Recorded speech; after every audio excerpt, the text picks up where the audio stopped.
বাংলাদেশে অনুপ্রবেশের দায়ে নৌবাহিনীর হাতে আটক ৩১ ভারতীয় জেলেকে মুক্তি দেওয়া হয়েছে।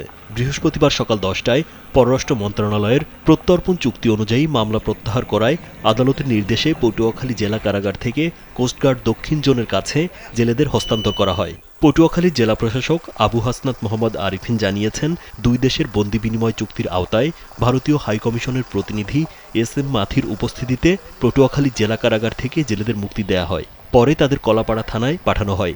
ট্রলারসহ বঙ্গোপসাগরের জলসীমায় সদ্য মুক্তিপ্রাপ্ত জেলেদের ভারতীয় কোস্টগার্ডের কাছে হস্তান্তর করবে বাংলাদেশের কোস্টগার্ড দক্ষিণ জোনের সদস্যরা। গত ১৫ অক্টোবর রাতে টহল চলাকালে বাংলাদেশের জলসীমানা থেকে দুটি শিপিং ট্রলারসহ ভারতীয় জেলেদেরকে আটক করে বানৌজা শহীদ আখতার উদ্দিন জাহাজে কর্মরত নৌবাহিনীর সদস্যরা। স্যান্ডেলিনা সো, রূপচর্চায় আভিজাত্য।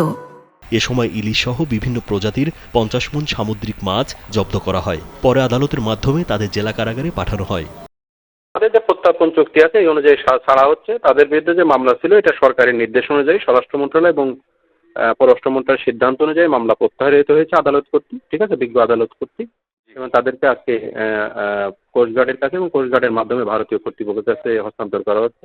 এবং বিনিময়ে আমাদের যারা ভারতীয় জেলে আটকে আছে, আমাদের জেলে ভাইয়েরা, তাদেরকেও মুক্তি প্রদান করা হবে, এইটাই আর কি।